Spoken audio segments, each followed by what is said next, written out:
Hi everyone, from me, Brent Graham from Good for the Game. Good to be back with you. We finally got some sport to talk about.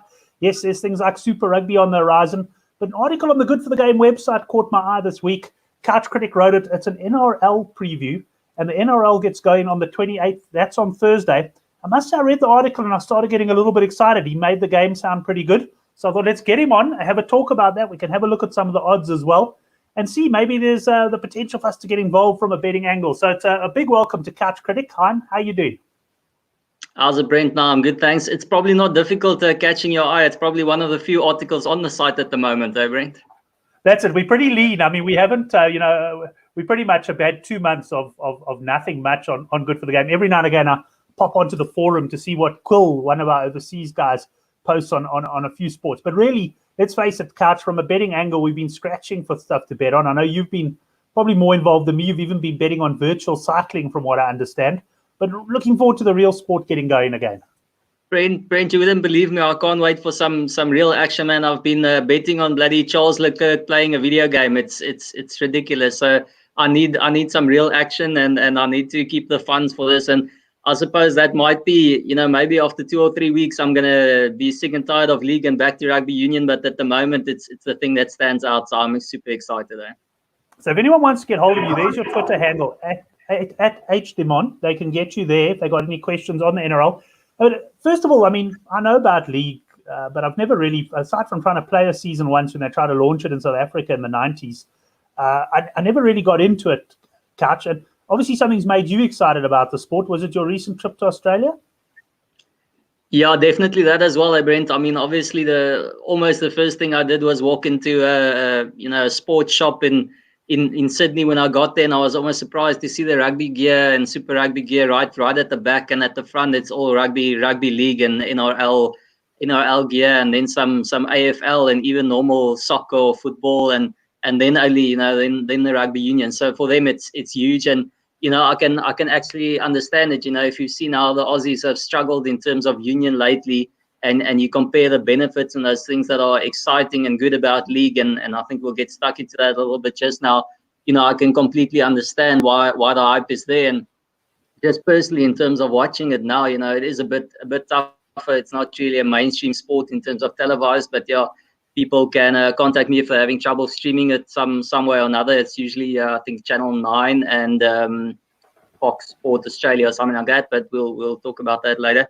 And yeah, the big thing is obviously it's starting on Thursday, so that's the main advantage. I mean, it's already got my attention just purely on the fact that it's starting on Thursday, and rugby union only on 13 June. So I mean, that's two full weekends of footy that we're going to be getting before we get union. So definitely it's something to a nice little appetizer. And then the other great thing is it spans like the whole weekend from Thursday to Sunday. So it's 4 days of action, which is great. I mean, to me, that's superb. And with 16 teams in the league, it's eight games per weekend. So it's definitely not, even when Super Rugby does come back, the New Zealand version, it's going to be 2 games over a weekend, where this is 8. So I'm probably going to stick to it for quite a while. So that's great. And then the other big thing is obviously, you said you played a bit as well. It's from rugby union, so it's not AFL or Aussie rules football and that kind of thing. It's very close to rugby union. It's the same kind of rules, having to pass backwards, offsides, those kind of things. They still all there. It's nothing completely foreign. So that's all there. So those are some cool aspects. And then obviously things that people might actually almost see as an improvement, and that's where I said that in terms of the Australians as well, it's almost by design, the idea of league is to be faster than rugby union. I read something about almost 50 minutes, I think, ball in play time in league, as opposed to something like 30 in union. So it's heck of a fast, and don't make any mistake about it, it's not less physical. If you're tired about these rules of high hits and leading with the shoulder and that kind of thing, there's nothing like that in league. They get proper stuck in footy. So that's superb. So that's very good. And then obviously, as I said, the ball in play, the time wasting kind of thing. I know it's one of your bugbears, that 5-minute scrum rule and those kind of things, or not rule, but just how it plays out. There's nothing of that in league. I mean, it's I always see it. It's almost like a cross between sevens for me, and touch rugby almost. It's you got quick sets, and in terms of sevens, the scrum is just the way of getting it going. It's not as technical and as strung out. It's just get it going and there we go. So now there are plenty of aspects that have got me excited for this sprint.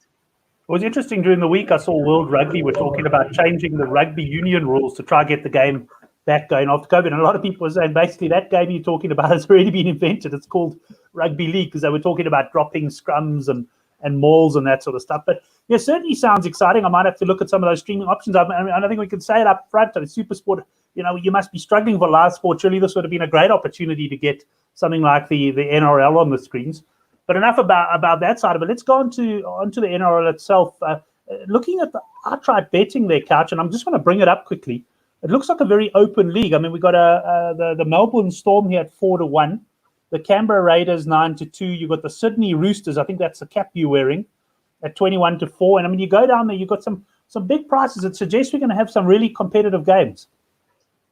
Yeah, definitely. It's actually a cracking first weekend as well. I'll maybe touch on that just at the end. But the Sydney Roosters going for the three-peat, so obviously there's plenty of love for them and big in Sydney as you can expect. But maybe I'll mention that now. It's out of the 16 teams, half of them are from Sydney. So Sydney is really the hub of league, and it's actually struggled to go to the other regions and.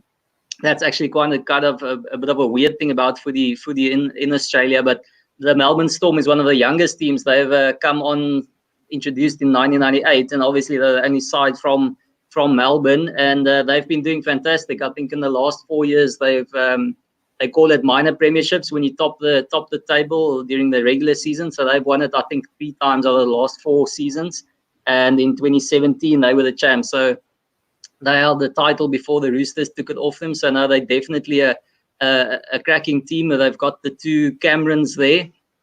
Cameron Smith, he's the old school, like Steven Gerrard kind of type. He's played for the club forever, plays in the hooker position, but the hooker is obviously a lot different than it is in rugby union, but he's been with the club. And then there's Cameron Munster, who's the bright spark, and he plays basically their fly-off, so it's the creator at 6. So, there's plenty of expected from them this season as well. As I said, topping the league quite often. It's probably not strange to see them as favourites. And to me, as almost a neutral and a new guy to the whole system and to this whole thing is it's almost like with so many teams in Sydney, they spread a bit thin there, and that's why you can get a strong Canberra Raiders team and a strong Melbourne Storm team where it's only that one team really in a big city. So they've got a pretty big base to choose from and keep themselves strong and competitive.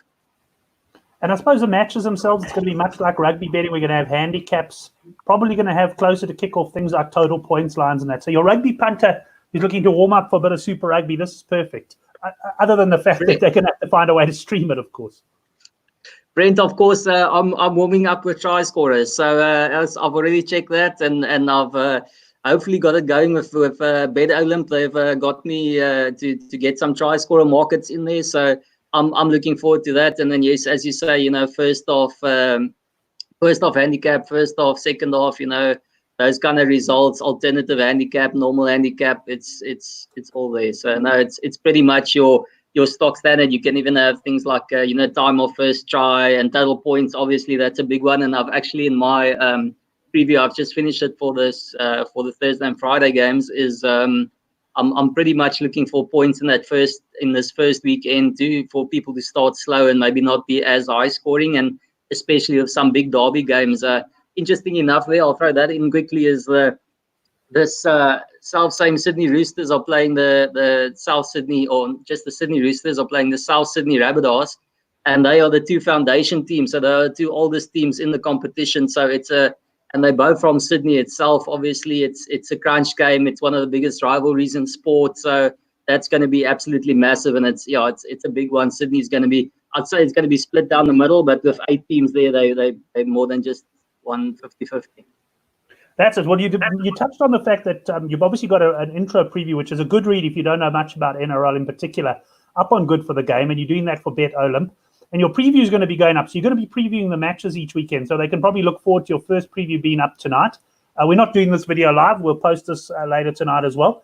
So yeah, it's going to be interesting to get involved, and yeah, look forward to following on your previous Couch. Anything else from your side on the NRL before we log off? Yeah, Brent, maybe just quickly, people can read it in the intro, but just in terms of rugby union, similarities, as I said, passing backwards, all those kind of things, not being offside, that's similar. We'll have a look at the team lineup there. It's in terms of rugby union, it's your 15 just minus your 2 flankers, so you still have the same scrum setup. As I said, scrum isn't as important, but it's prop hooker prop. The 2 locks and the 8th man, even though I wouldn't call them the same, and then your backline as we know it. So in league, the big thing there is your 6 and your 7. Those are the 2 creators. Again, as I said, almost like a touch rugby situation. Those are the guys that are looking for the guys running lines off them, looking for a little grubber and getting creative. You know, it's almost like you've got this picture of a Quade Cooper kind of guy who'll be perfect for league as he's got all the checks. So it's definitely usually the number 6 is the big playmaker, so look out for him. And a strong team is a guy who's got that standoff off or the fly off or the whatever you want to call him there, a first receiver or the 5'8". So those are the big things. The hooker is a lot more versatile. He's actually there at the hook and getting the ball out, so it's not he's not as big. And the props, you'd be surprised, they're big units often, but they're still fast and still skilled. So there's no bless his soul, Frans Malherbes walking around there. They're all super athletes. So no, it's all go. It's all action, and no, it should be good. And then just maybe on the points quickly, obviously same thing. Try and score tries. You get penalties, and you can take a drop goal, but it's different points. So 4 points for a try, 2 points for a conversion, 2 points for penalty, one point for a spot kick, which is basically your drop goal. So that's it. The rest, 80 minutes, normal stuff. Field is pretty much the same. In goal area, they just don't have, they've got different names. There's no 22 and things like that. And then obviously the biggest thing, Brent, is, I think touch rugby, it's 6 sets and you give the ball back. So the big thing there is there's not as much of a competition for possession. So there's not a ruck and that kind of thing. It's a tackle. The guys have to release, get away, step over the ball, and you play it. So you're going to get it back after 6. So there's no, big tussle for possession this time. You just try and stop them. And often in the 5th or the 6th set, the guys will start to look for the grabber or the little chip over the top, because I was going to ask that question. Yeah, I was going to ask if you kick for possession, then often after, for a bit of territory. But yeah, interesting. Look forward to watching that. One question for you. Who won the 1976? No, I'm only kidding. Couch, a question to finish off for you there. Are we going to see some hooker tries? Oh, Brent, the great thing is, as I said, they athletes. They super fast. Yeah. They actually more closer to the scrum off. So I think I'm going to like them even more in this format of the game. It's going to be fantastic. Excellent. That was Couch Critic. You can catch all of these previews on the NRL on goodforthegame.co.za. And hey, how about sharing this with Supersport TV on Twitter? Let's get them to get the rights for the NRL so we can watch some more live sport. I'm tired of watching documentaries and stages of the 1911 Tour de France.